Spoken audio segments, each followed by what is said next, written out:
antes de subir a ese avión? Una vida normal. Yo estaba por recibirme de agrónomo, estaba terminando la carrera ese año. Tenía novia, me iba a casar y se dio la situación de este viaje por una serie de coincidencias. Primero había un paro en la universidad, entonces no teníamos clases. Segundo, el capitán del equipo de rugby, yo ya no jugaba más rugby, era muy amigo de uno de mis primos y era el que organizaba el viaje y había que completar las plazas del avión porque habíamos alquilado el avión entero de la Fuerza Aérea. Y bueno, cuanto más fuéramos, más barato era. Y después estaba el incentivo de Chile, que en ese momento estaba Allende. La relación del tipo de cambio del negro al oficial era casi 1 a 10, entonces con muy poca plata salía muy poco el viaje. Claro. Era una Tanto buena fuera de oportunidad. pasaje, era la gran oportunidad. Y bueno, me pasé 70 días en la montaña. ¿Conocías Chile? No, iba a conocerlo esa vez. Ibas a conocerlo. No conocía ni Chile, ni la cordillera, ni para ese lado no había ido nunca, había ido a Estados Unidos. Y bueno, supongo que ese viaje fue un quiebre en tu vida donde la vida se divide en antes y después de subir a ese avión, ¿no? Sí, creo que sí. Digo, sin lugar a dudas. Claro. En esos 70 días para mí fueron un posgrado en cambiarme la manera de pensar, la manera de enfocar la vida, en todo. Digo. Y además, recibido agarrotazos, que eso es lo que entra. Claro. Y, es lo que a uno lo cambia, ¿no? Realmente sí. lo transforma. En general, siempre las personas cuando sufren alguna crisis, algún problema, se dan cuenta de determinadas cosas, de lo importante que es la vida, no perderla, de no gastarla al santo botón. ¿Qué edad tenías en ese momento? No, yo era grande, ya tenía 26 años. Del grupo de los jóvenes era el mayor. El mayor. Era y sigo siendo. Y llega el momento del accidente, ¿y qué pasa por la cabeza de ustedes en un primer momento? Y no poder creer lo que estaba pasando, de venir a las risas, a encontrarnos en el medio de una montaña. Bueno, después nos enteramos que estábamos como a 4.000 metros de altura, en mangas de camisa, porque nos habíamos sacado las camperas, las habíamos puesto en la bandeja del avión.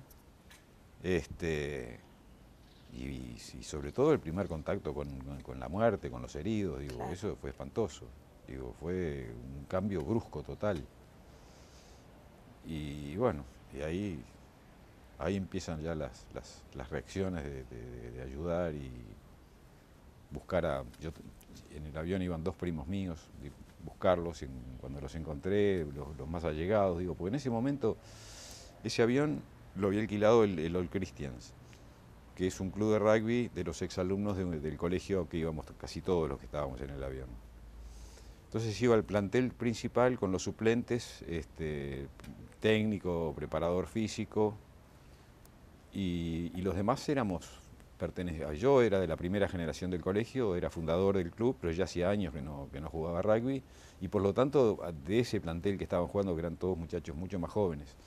Hoy no nos llevamos tanta diferencia, pero en aquel momento Claro. el que tenía 18, 19, conmigo tenía 26, es una diferencia abismal. Claro. Ellos estaban recién entrando a facultad y yo estaba saliendo.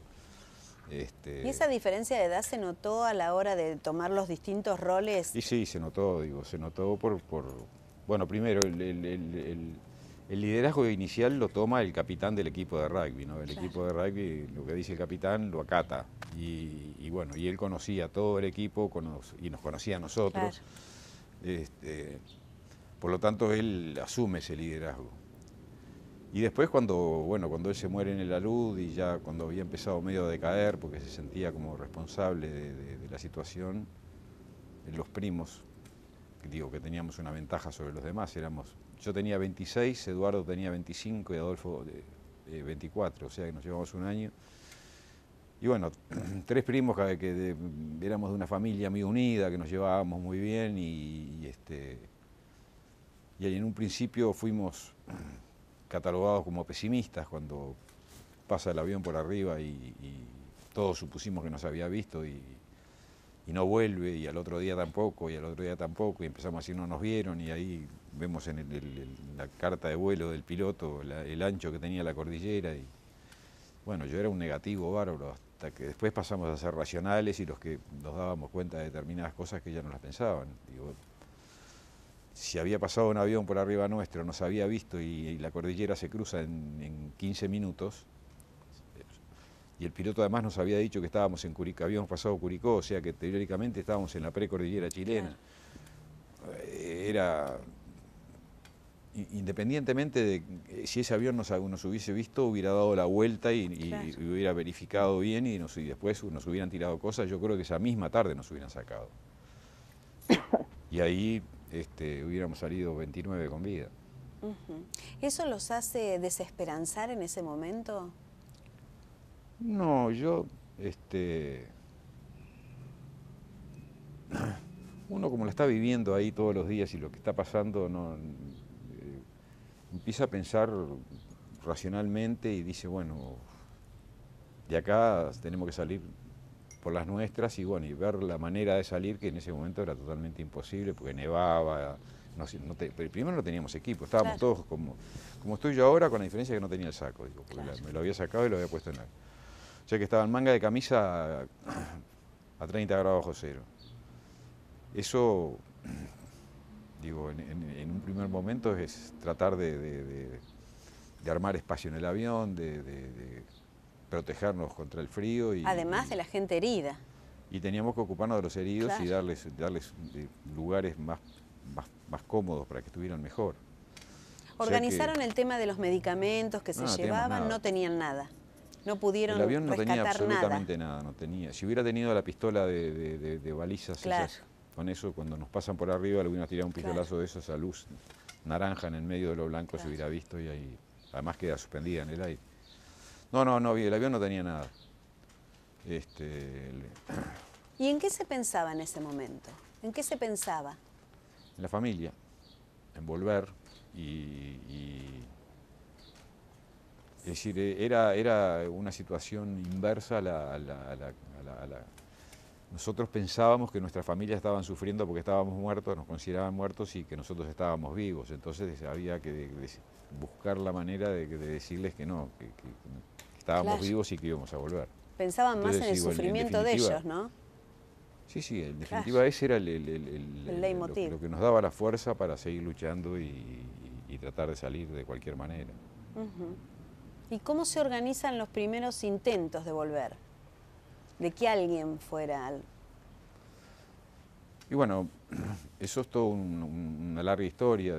Después de la luz, cuando se muere el capitán, ahí nos dimos cuenta de que, ya cuando recibimos la noticia, la confirmación de que no nos buscaban más, que se había suspendido la búsqueda, había una radio chiquita ahí a transistor que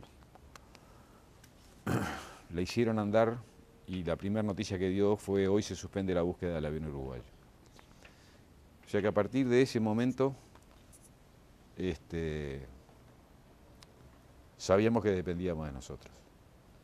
Y bueno, estaba nevando, el tiempo estaba muy feo, empezamos a hacer unos primeros intentos de alejarnos del avión, hubo una expedición que pasó una noche afuera y la pasó muy mal, casi se mueren, ahí venían esos bajones de decir, no sé, no podemos pasar una noche afuera del avión, es imposible, pero siempre con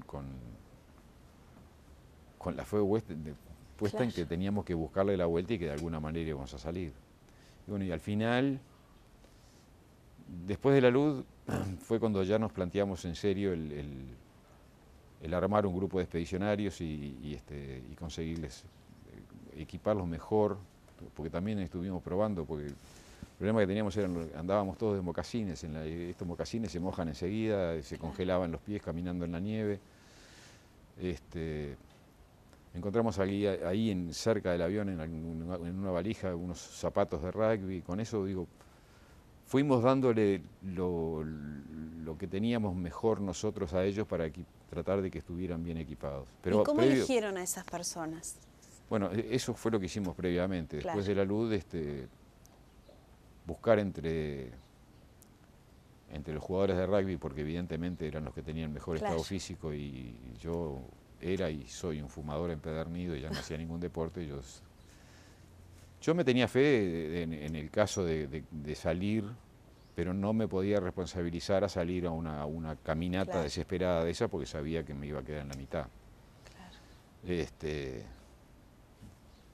Había un plan B, pero ahora estábamos todos jugados al plan A. Y bueno, y la selección se hizo en base a eso. Claro. Elegimos voluntarios, que fueron 8 al principio. Y lo que más nos importaba era no tanto el estado físico, sino el estado mental, Claro. digo, porque en las situaciones críticas el sufrimiento mental es mucho peor que que el físico. Claro. Y bueno, y empezamos a mandarlos a hacer expediciones cortas, se alejaban 300, 400 metros para abajo y después subían, y como estaba nevando era muy difícil volver a subir hasta donde estábamos nosotros. Y ahí ellos mismos se fueron dando cuenta de que no tenían la fortaleza como para afrontar una situación de esas. Y quedaron 3, que fueron Vicentín, Canesi y Parrado.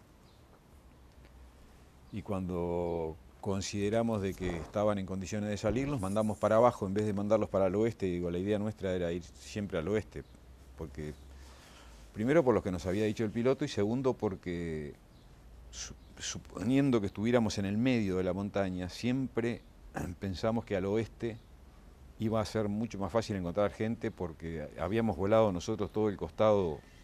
Nosotros fuimos de Mendoza hasta Malargüe y de ahí nos metimos en la cordillera. Entonces habíamos visto todo lo que había abajo, era un desierto, que no dijimos, ahí encontrar a alguien, puede ser que salgamos, pero no lo vamos a encontrar. Y acertamos porque después montañistas que fueron y demás nos dijeron que si hubiéramos salido para el lado argentino, estábamos en Argentina, es decir, todavía no habíamos cruzado. Ese lugar donde está el avión pertenece a la provincia de Mendoza. Y el dueño de eso es el malayo que compró las leñas. Saliendo para el lado argentino hubiéramos encontrado una carretera y un parador que estaba abandonado, y por ahí hubiéramos... saliendo para el lado argentino es por donde se va ahora a caballo. Claro. Pero el gran problema que había es que había que cruzar 2 ríos que en ese momento, en noviembre y diciembre, tienen un caudal brutal por el deshielo que viene de arriba y sobre todo por la cantidad de nieve que había habido ese año. O sea que sin caballo no lo hubiéramos podido cruzar. Claro. Y nos hubiéramos quedado ahí en la orilla esa, capaz que nos hubiéramos tirado al agua, porque para intentar cruzar y nos hubiera llevado quién sabe a dónde. O sea que hicimos bien, en definitiva, Daniel, más allá de organizar todo esto, que creo que era uno de los principales objetivos para poder salvar la vida, ¿no? ¿Cómo era la convivencia entre ustedes? Mencionás que la parte mental es fundamental en estas catástrofes, ¿no? ¿Cómo se sostenían unos a otros? Bueno, el sufrimiento mental es complicado.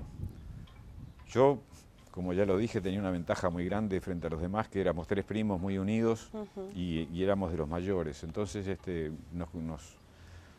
cuando uno de nosotros caía, el otro lo estaba ayudando enseguida. Entonces, parecíamos ante el grupo que éramos una fortaleza y no era tan así, pero teníamos que en definitiva demostrarles que estaba todo bien y que tuvieran fe que íbamos a salir, que las cosas estaban, a pesar de que íbamos fracaso tras fracaso, siempre había una justificación para decir por qué habíamos fracasado, porque de ahí habíamos sacado una enseñanza y demás.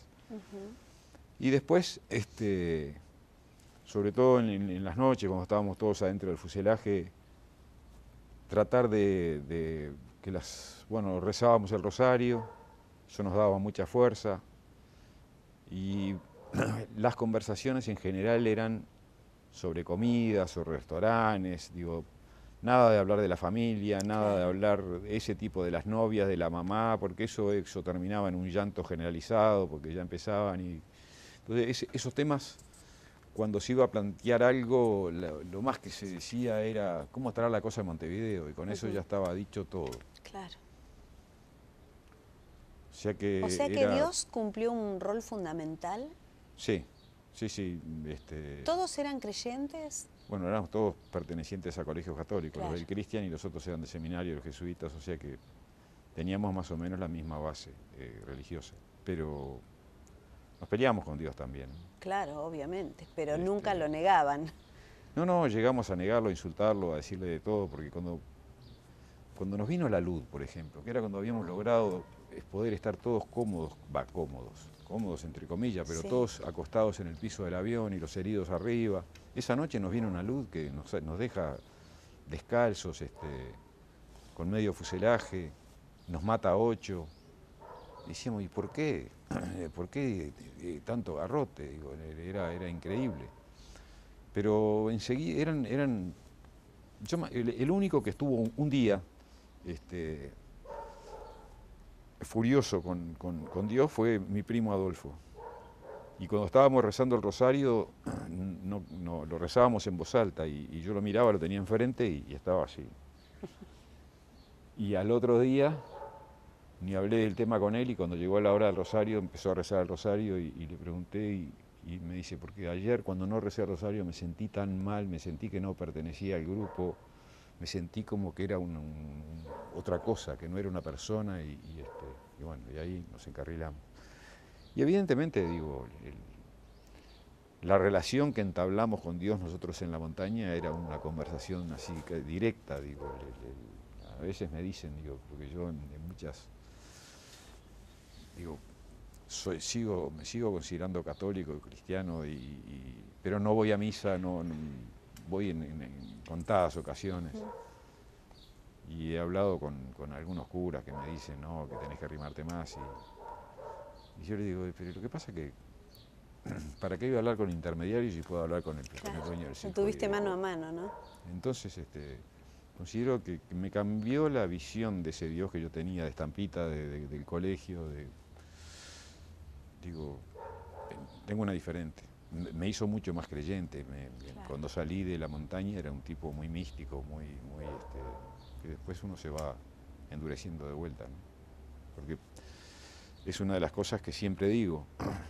Yo en la montaña pasé las peores cosas de mi vida, pero también las mejores. El estado espiritual que yo logré en la montaña hacia el final del proceso, digamos, diciembre, sobre todo desde fines de noviembre hasta que salimos, no lo voy a lograr nunca más en mi vida. Y por eso es que nunca más volví a la montaña, porque digo, si yo me quiero quedar con ese recuerdo y no con el otro, y si yo ahora voy, es como que si fuera a visitar un cementerio, están mis amigos muertos ahí, digo, no. ¿Cómo era ese estado, No tiene Daniel? sentido. ¿Cómo era ese estado? Un estado muy místico, muy raro, digo, muy... Quizá de bienestar en esa incomodidad y en ese dolor.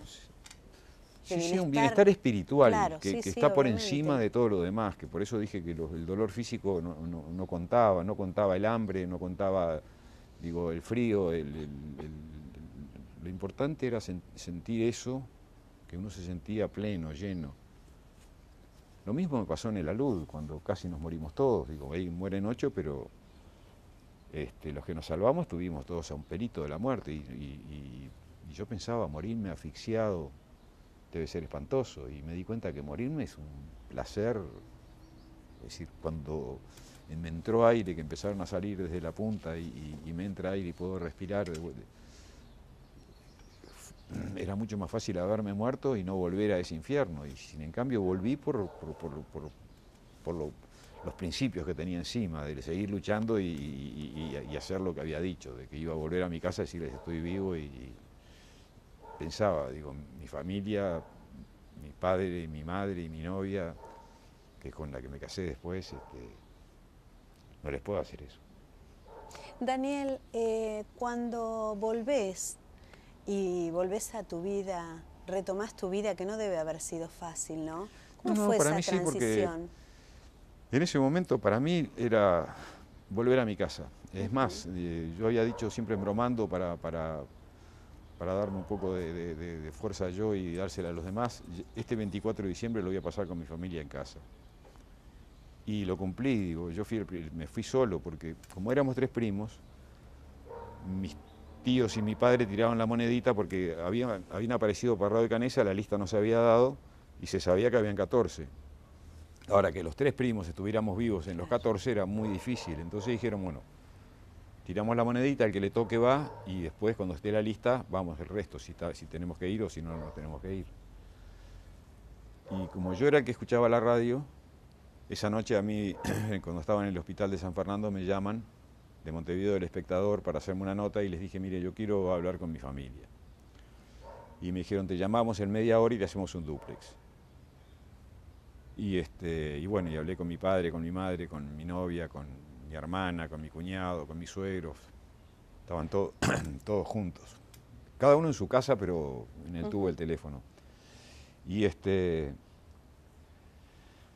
me dijeron que tenían los pasajes y se iban al otro día.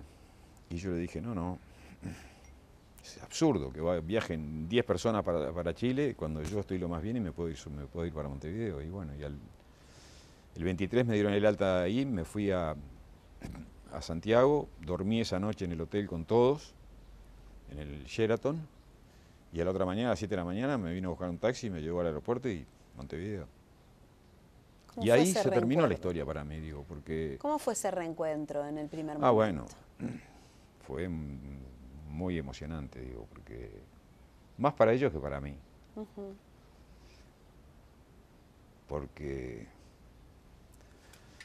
para ellos, a pesar de que mi madre y mi novia decían que no era un velorio en mi casa, sino que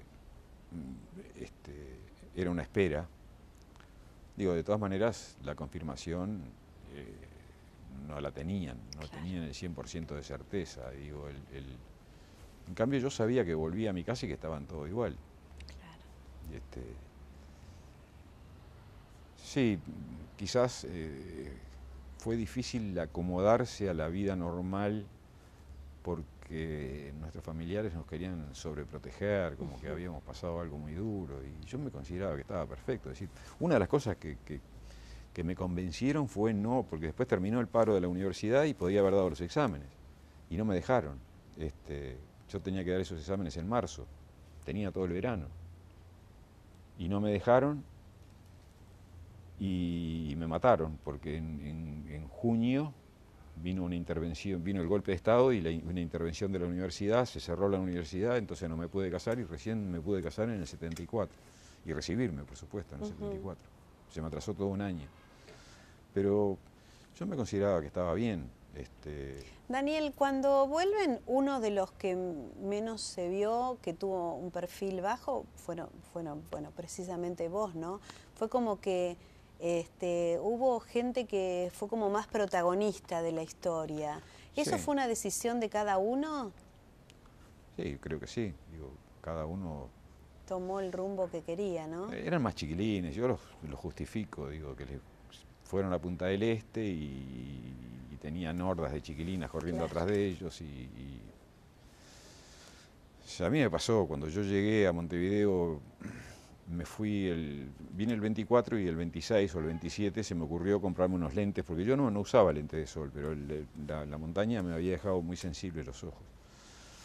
Y entonces me fui a comprar unos lentes y fui a una galería, como le dije a un amigo que me acompañara, y entré a la galería y yo veía que la gente, claro, había salido en toda la prensa, en televisión, me habían visto en el aeropuerto, y además tenía un color especial, ese quemado parecía medio un marrón oscuro, y que era, bueno, las manos y la cara. Claro. Y entonces me miraban y nadie se animaba a dirigirme la palabra ni a hacer nada, pero donde me paraba y miraba a los ojos a uno, ese ya me hacía así y ya se me tiraban todos encima. Entonces ese primer día fracasó mi compra, me tuve que ir.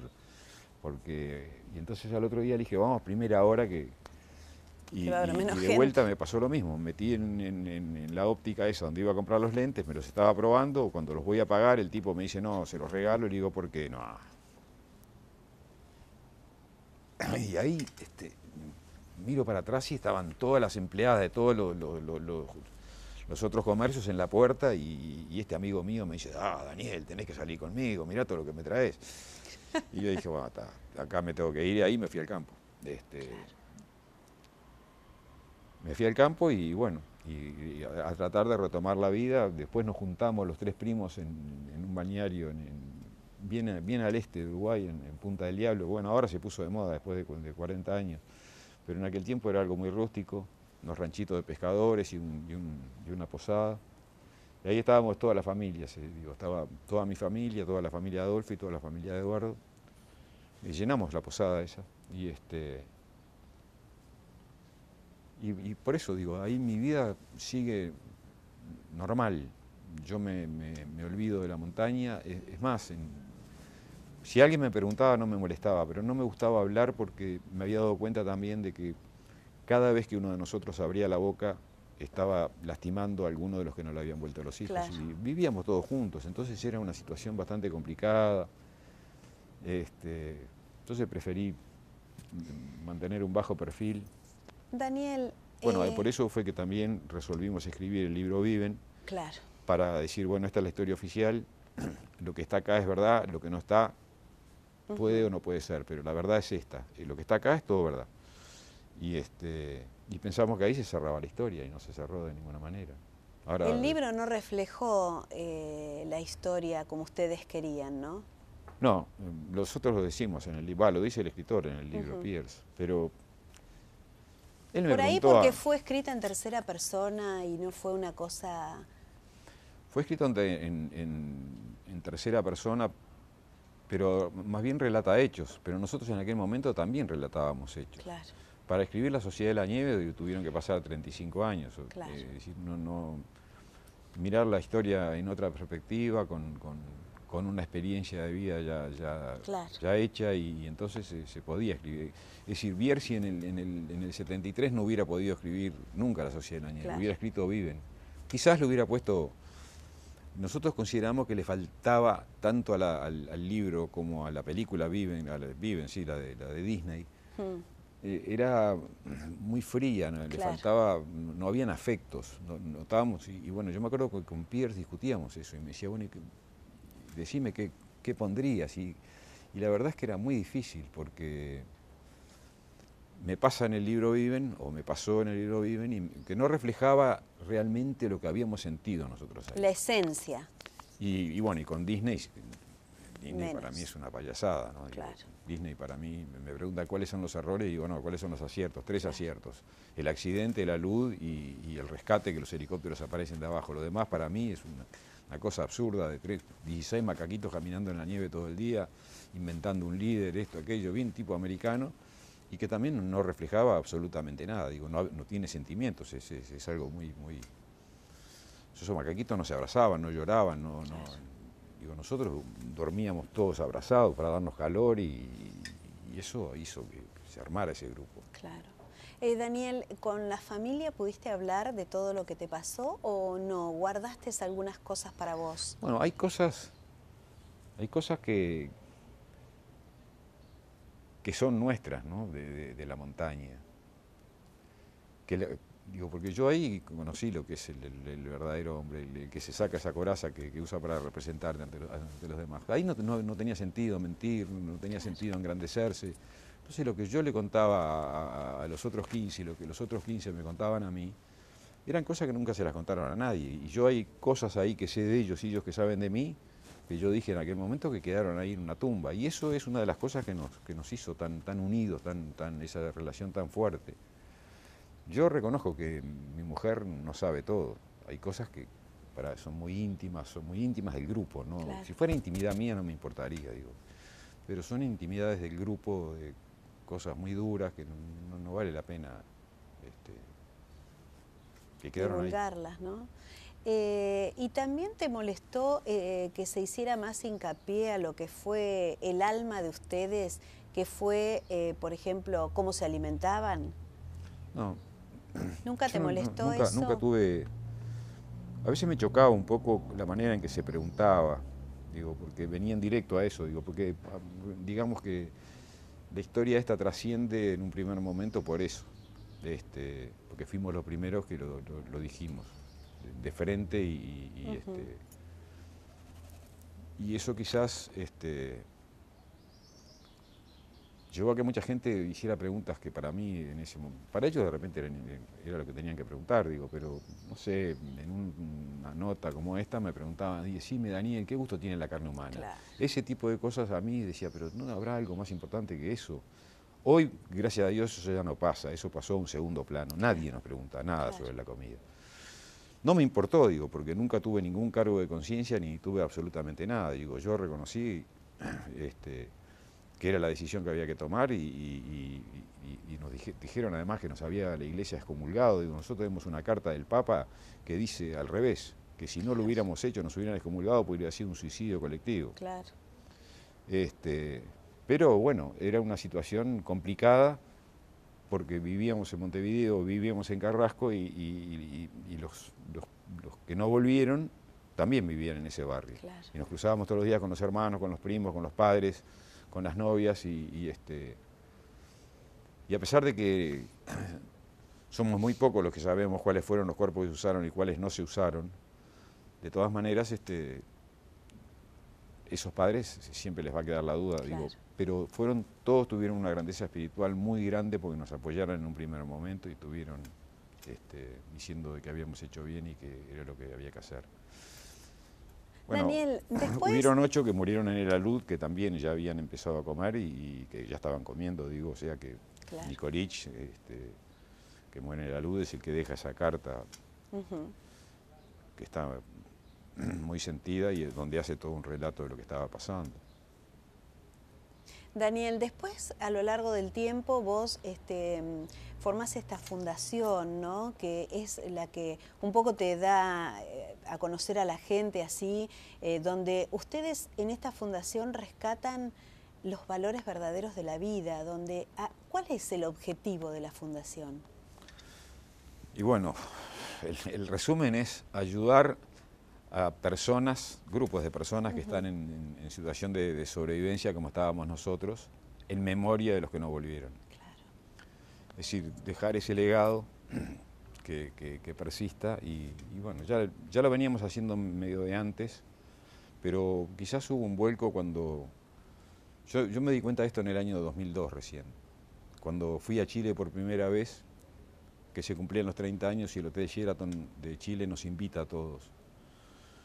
Y cuando llego a Chile me bajo del avión y veo ya prensa en el aeropuerto y cuando de noche teníamos fijada una conferencia de prensa y cuando voy al jardín del hotel a ver la conferencia de prensa y me veo todas las cadenas de televisión más grandes del mundo que estaban ahí pensé, digo, pero todavía al mundo le sigue interesando esta historia. Y justo ese año habíamos levantado la página web viven.com.uy y cuando vuelvo a casa empiezo a leer los correos que recibimos todos los días, porque recibimos muchísimos correos a través de Viven, y empiezo a ver gente que agradecía que gracias a la experiencia que habíamos tenido nosotros no se había suicidado y que la otra le había ayudado a tal cosa y que ella pensaba que su problema era un problemón y después se dio cuenta que comparado con el nuestro era un juego de niños. Entonces ahí me di cuenta de que el mundo había cambiado, el mundo del 72 era uno y el mundo del 2000 era otro, y que había una escasez de valores, una necesidad de falta de esperanza, sobre todo de la juventud. Y entonces ahí yo pensé, digo, ahora me doy cuenta del para qué, bien, yo me salvé porque esta historia a mí no me pertenece. A mí me la prestaron y ahora la tengo que devolver. Y ahí empecé a dar conferencias y ahí fue cuando se me ocurrió también armar la fundación con otros más. Y gracias a Dios nos está yendo bien. Y bueno, por eso es que estoy acá. Creo, Daniel, que el testimonio de ustedes obviamente salva vidas, porque en este mundo de hoy, donde los valores se han perdido, creo que lo que a ustedes los salvaron... Yo no sé si se han perdido, están ahí los valores, pero lo que pasa es que... olvidados. Sí, están olvidados, están guardados en el ropero, pero... Claro. Yo lo que trato es digo, que la gente no tenga que pasar por una situación como la mía para darse cuenta que fácil que es vivir y que fácil que es, y qué lindo que es vivir y que hay esperanza. Digo. Entonces cuento mi historia y cuento mi historia posterior. Digo, las cosas, decisiones que tomé en la vida y las cosas que me pasaron en la vida y cómo las encaré. Por ejemplo. Yo qué sé, por ejemplo, las veces que cambié de trabajo y renuncié por un problema de decir, bueno, acá yo soy un número, no soy una persona y me tengo que ir y doy un paso al costado y tomé decisiones muy duras en dejar de ser agrónomo y tener campo y trabajar en el campo y ser docente de la universidad, a salir con una valijita a limpiar máquinas de escribir, con una familia atrás que ya tenía 3 hijos, los que tengo ahora. Pero lo hice convencido de que era lo mejor, de que ese cambio me iba a enriquecer y que yo no me sentía pleno en ese momento. Claro. Siempre buscando la plenitud espiritual, ¿no? Me parece que el la hombre... mía y la de mi familia, porque eso yo se lo estoy transmitiendo. Claro. Y después, bueno, mi mujer tuvo un cáncer y también cuando se enteró se puso a llorar y tenía el análisis en la mano y lo abre y se pone a llorar y le digo, bueno, mirá, tenés 2 opciones. Opción A, seguir llorando y morirte. Opción B, pelearle y yo te voy a acompañar y vas a salir adelante. Y esto fue hace 10 años y está perfecta. Se hace todos los chequeos, todos se ponen nerviosos. Le digo, pero se pava, está perfecta. Y después tuve un hijo, el menor, lo apretó a la puerta de un garage y bueno, estuvo muerto. Cuando llegó a una emergencia, lo reanimaron, pero cuando me avisan a mí que yo voy ahí, ya lo tenían, le habían bajado el metabolismo y demás, y lo tenían conectado a aparatos. Y me dijeron, mirá,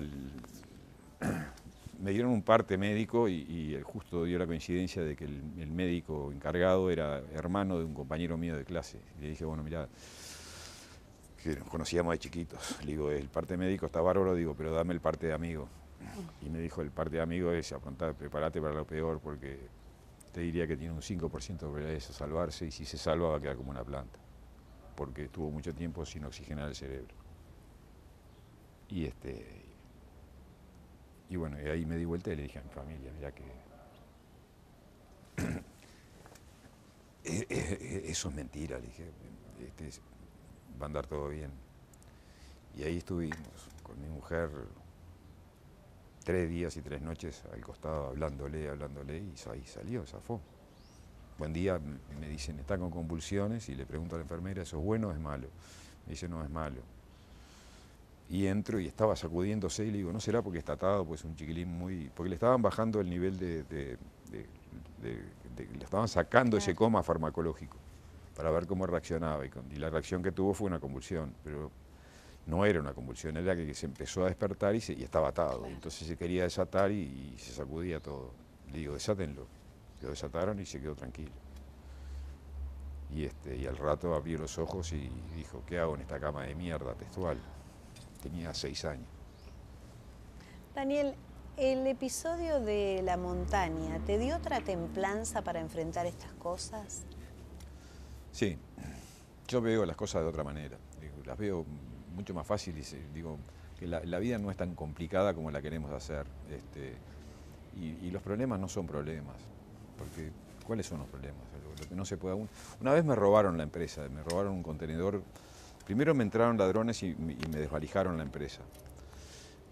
Y a las 3 o 4 meses traemos una importación muy grande en un contenedor y lo abren y lo llenaron todo de lingas de hierro y nos sacaron todo lo que había dentro. Eran todas computadoras para una licitación que habíamos ganado en un banco, que además, como no cumplíamos con la entrega, teníamos que pagar una multa, ya que me mataban. Y eso fue un viernes. Y yo me fui para mi casa y le dije a mi mujer, ¿qué problema voy a tener el lunes? Siempre traté de no transmitir, de no llevar la oficina a casa. Eso me lo enseñó la montaña.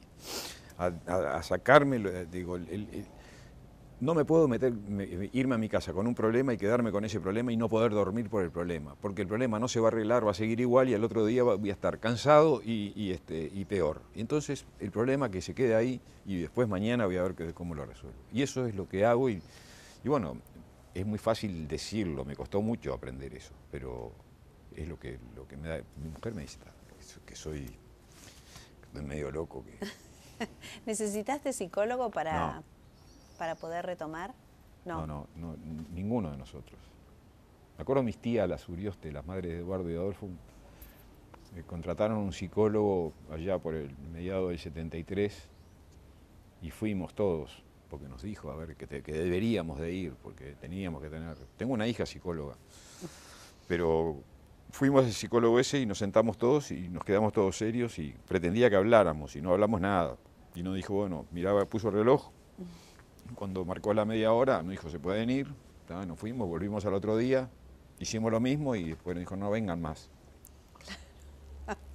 Se rebelaron. Sí, nosotros pretendíamos que ella nos dijera algo, no sabíamos lo que quería, que ella que quería que habláramos, estábamos esperando ahí. No preguntaba, quería que habláramos entre nosotros. Digo, pues éramos chiquilines y además no tenía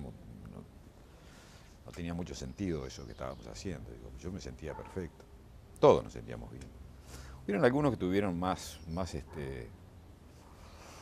secuelas, como yo que sé, Coche, por ejemplo, se despertaba de noche y las sábanas eran blancas, le parecía que estaba en la nieve, pero digo, eso duró poco, como el miedo a los aviones, como el impacto del viento, ese cuando sopla un viento, bueno, digo, y ahora ya no. Ahora, digo, vuelo en un avión con placer como era antes del accidente. Y cuando enseguida que pasó el accidente me subí a un avión, estaba mirando pendiente, claro, el ruido de los motores, los cartelitos. Claro. ¿Tenés guardados unos carteles? Un cartel. Tengo el cartel de Exit, sí. Ajá. Fueron muy pocas las cosas que pudieron rescatar, ¿no? Y bueno, yo saqué, sí, no podíamos cargar cosas. Claro. En la salida era medio difícil. Teníamos un forrito de eso de los asientos donde puse dentro los auriculares de la radio del piloto, la campera del piloto que la tenía puesta, los lentes del piloto, ese cartel de Exit y la radio con la que escuchaba las noticias que me la robaron en San Fernando. ¿Eso le pudiste devolver a la familia del piloto? Esas cosas? No, eso me lo dejaron. ¿Te lo dejaron ellos?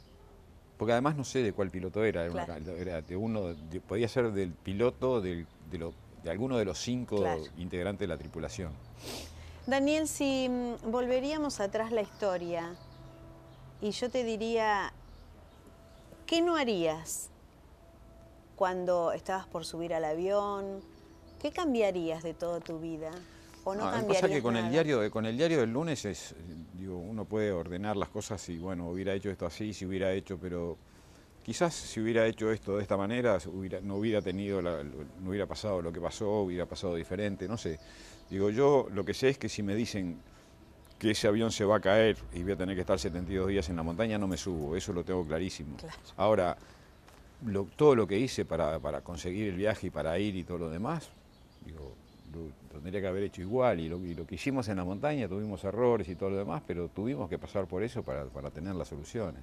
No éramos superhombres, éramos gente normal, común, que ahí a uno en esas situaciones límite se hace más ingenioso, se hace más bueno, se hace, digo, que todo el mundo dice que en las situaciones límites aflora el salvaje y nosotros era al revés, digo. Para que los heridos estuvieran mejor, nos preguntaron algunos, sobre todo militares, diciendo por qué ustedes metieron a esas personas que estaban tan mal y le dieron ese trato preferencial que le estaban sacando lugar a ustedes si se iban a morir. ¿Por qué no las tiraron para afuera? Y bueno, yo creo que ni a un perro herido lo tiro para afuera, y menos a un amigo, o un ser humano. Y nosotros priorizamos los heridos, priorizamos claro, que estuvieran bien y que inclusive hasta el final, los 3 que estaban ahí, y sobre todo Echevarren, que ese me dio un ejemplo de vida impresionante. Es un muchacho que yo lo conocí en la montaña, no iba al colegio. Se dio la coincidencia además de que mi padre se hizo muy amigo del padre de él en Montevideo, que tampoco se conocían, iba todas las mañanas a tomar mate. Y ese chico murió unos 15 días antes de salir. Y se había desgarrado toda una pierna y se la subimos, se la atamos con una... Si hubiera venido el avión, esa pierna capaz que la perdía o no sé, capaz que no. Le hubieran hecho un trasplante o algo, pero lo concreto es que se engangrenó esa pierna, después se le engangrenó la otra y después le subió la gangrena y se murió. Entonces ahí yo pensé, si este vasco que nunca se quejó, que siempre en esa situación en que estaba, le daba fe a los demás y le decía, vos sos una mariquita, que vos no sé qué, cuando vuelva vas a ver cómo te gano. Y si ese tipo se murió, digo, acá nos vamos a morir todos. Fue el gran bajón que tuve porque pensé que no tenía sentido, que tampoco hubieran hecho sufrir a esa persona tanto tiempo para que después se muriera. Quizá tenga la respuesta algún otro día, ¿no? ¿Eh? Quizás tenga la respuesta algún otro día. No, yo creo que todas las cosas por algo son. Claro. El Vasco nos enseñó muchísimo. Si tuvieras que darle un mensaje a la gente que nos está mirando, ¿qué le dirías? Que se puede, que se puede vivir sin nada, que solamente no se puede vivir sin amigos y sin esperanza. Eso lo aprendí en la cordillera, lo tengo sellado. No teníamos ropa, no teníamos comida, estábamos a 4.000 metros de altura, teníamos dólares en el bolsillo que no tenían valor y sin en cambio podíamos vivir y ser felices en esa situación, en esas condiciones. Entonces digo que se puede.